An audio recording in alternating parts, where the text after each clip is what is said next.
Hey guys, this is Miss Norton. We're going to be reading for ESY this year, Mr. Popper's Penguins.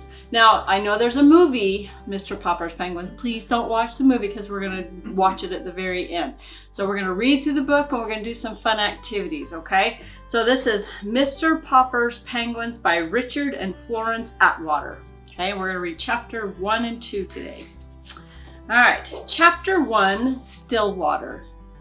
It was an afternoon in late September in the pleasant little city of Stillwater. Mr. Popper, the house painter, was going home from work. He was carrying his bucket, his ladder, and his boards, so that he had a rather hard time moving along. He was splattered here and there with paint and calamine, and there were bits of wallpaper clinging to his hair and whiskers, for he was rather an untidy man. The children looked up from their play to smile at him as he passed, and the housewife, seeing him, said, "Oh dear, there goes Mr. Popper. I must remember to ask John to have the house painted over in the spring."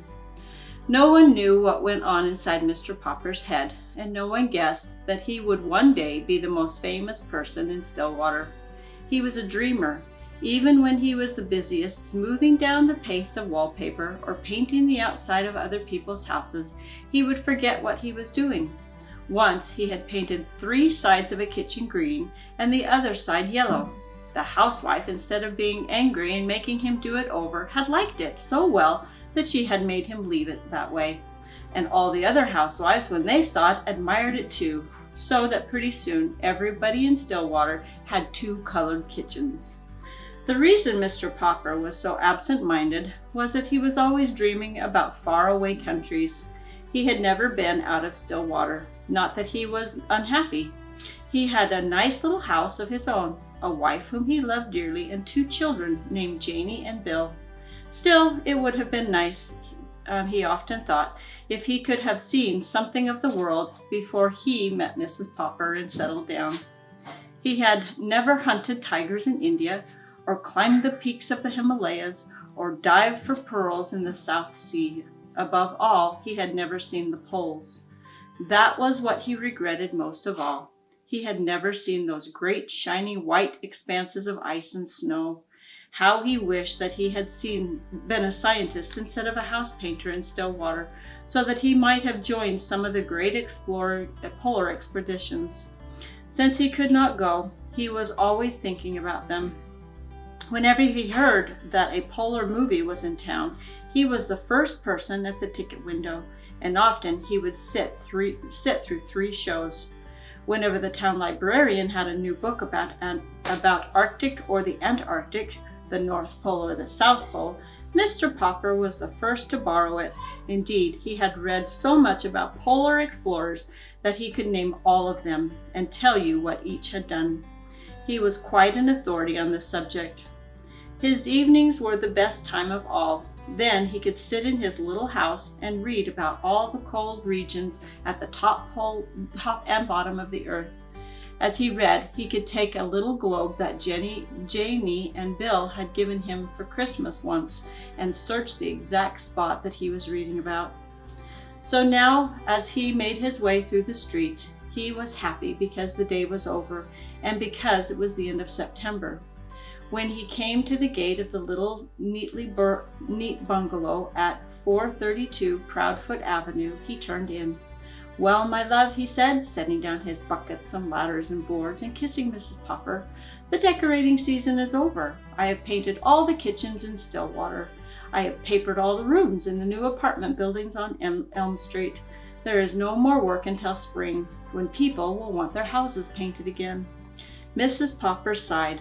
"I sometimes wish you had a kind of work that lasted all year instead of just from spring to fall," she said. "It would be very nice to have you home for a vacation, of course, but it is a little hard to sweep with a man sitting around reading all day." "I could decorate the house for you." "No, indeed," said Mrs. Popper firmly. "Last year you painted the bathroom 4 different times because you had nothing else to do, and I think that is enough of that. But what worries me is the money. I have saved a little, and I dare say we can get along as we have other winters. No more roast beef, no more ice cream, not even on Sundays. Oh, shall we have beans every day? Asked Janie and Bill, coming in from play. I'm afraid so, said Mrs. Popper. Anyway, go wash your hands for supper. And Papa, you put away the ladders and paints, because you won't need them for quite a while. All right, Chapter 2, The Voice in the Air. That evening, when the little Poppers had been put to bed, Mr. and Mrs. Popper settled down for a long, quiet evening. The neat living room at 432 Proudfoot Avenue was much like all the other living rooms in Stillwater, except that the walls were hung with pictures from the National Geographic magazines. Mrs. Popper picked up her mending while Mr. Popper collected his pipe, his books, and his globe. From time to time, Mrs. Popper sighed a little as she thought about the long winter ahead. Would they really have enough beans to last, she wondered. Mr. Popper was not worried, however, as he put on his spectacles. He was quite pleased at the prospect of a whole winter of reading travel book magazines and books. With no work to interrupt him, he set up his little globe beside him and began to read. What are you reading? Asked Mrs. Popper. I am reading a book called Antarctic Adventures. It is very interesting. It tells all about the different people who have gone to the South Pole and what they have found there. Don't you ever get tired of reading about the South Pole? No, I don't. Of course, I would much rather go there than read about it, but reading is the next best thing. I think it must be very boring down there, said Mrs. Popper. It sounds very dull and cold, with all of the ice and snow. Oh, no, answered Mr. Popper. You wouldn't think it was dull if you had gone with me to see the movies of the Drake expedition at the Bijon last year. Well, I didn't, and I don't think any of us will have any money for movies now, answered Mrs. Popper a little sharply.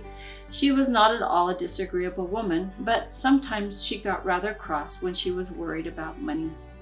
If you had gone, my love, went on Mr. Popper, you would have seen how beautiful Antarctic is. But I think the nicest part of all is the penguins. No wonder all men on that expedition had such a good time playing with them. They are the funniest birds in the world. They don't fly like birds. They walk erect like a little man. When they get tired of walking, they just lie down on their stomachs and slide. Oh, it would be nice to have one for a pet. Pets? Said Mrs. Popper. First it's Bill wanting a dog, and then Janie begging for a kitten. Now you and penguins? I won't have any pets around. They make too much dirt in the house, and I have enough work now trying to keep this place tidy, to say nothing of what it costs to feed a pet. Anyway, we have a bowl of goldfish. Oh, penguins are very intelligent, said Mr. Popper. Listen to this, Mama. It says here that when they want to catch shrimp, they all crowd over the edge of an ice bank. Only they don't jump in because of the sea leopard, and they might be waiting to eat the little penguins. So they crowd and they push until they manage to shove one penguin off to see if it's safe. I mean, if he doesn't get eaten up, the rest of them know it's safe for all of them to jump in. Dear me, said Mrs. Popper in a shocked tone. They sound to me like pretty heathen birds. It's a queer thing, said Mr. Popper, that all the polar bears live in the North Pole and all the penguins at the South Pole. I should think penguins would like the North Pole too, if they only knew how to get there. At 10 o'clock, Mrs. Popper yawned and laid down her mending. Well, you can go on reading about those heathen birds, but I am going to bed. Tomorrow is Thursday, September 30th, and I have to go to the first meeting of the Ladies' Aid and Missionary Society. September 30th, said Mr. Popper in an excited tone. You don't mean that tonight is Wednesday, September 29th? Why, yes it is. I suppose so. But what of it? Mr. Popper put down his book of Antarctic adventures and moved hastily to the radio. What of it?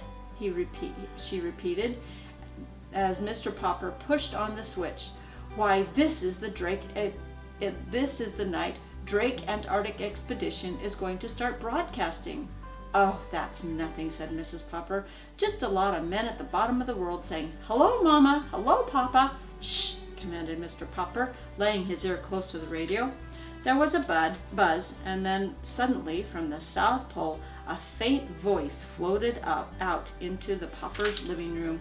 "This is Admiral Drake speaking. Hello, Mama. Hello, Papa. Hello, Mr. Popper." "Gracious goodness!" exclaimed Mrs. Popper. "Did he say Papa or Popper?" "Hello, Mr. Popper up there in Stillwater. Thanks for your nice letter and the pictures from our last expedition. Watch for an answer. But not a letter, Mr. Popper. Watch for a surprise. Signing off, signing off." "You wrote to Admiral Drake?" "Yes, I did," Mr. Popper admitted. "I wrote and told him how funny I thought penguins were." "Well, I never," said Mrs. Popper, very much impressed. Mr. Popper picked up his little globe and found the Antarctic. "And to think, he spoke to me all the way from there. And he even mentioned my name, Mama. What do you suppose he means by a surprise?" "Oh, I haven't any idea," answered Mrs. Popper, "but I am going to bed. I don't want to be late for the Ladies' Aid and Missionary Society meeting tomorrow." We'll read chapter 3 tomorrow. Now you're going to take the poster that I sent home with you, and you're going to color all the way around the outside. You notice that little pattern border? You're going to color that. Color in the words Mr. Popper's Penguins. And then notice that arrow, it says by the one and only. You're going to put your name. See, I have my name in there. You're going to write your name in there, and then you can color it whatever color you want. I colored it yellow, but you can color it any color you want.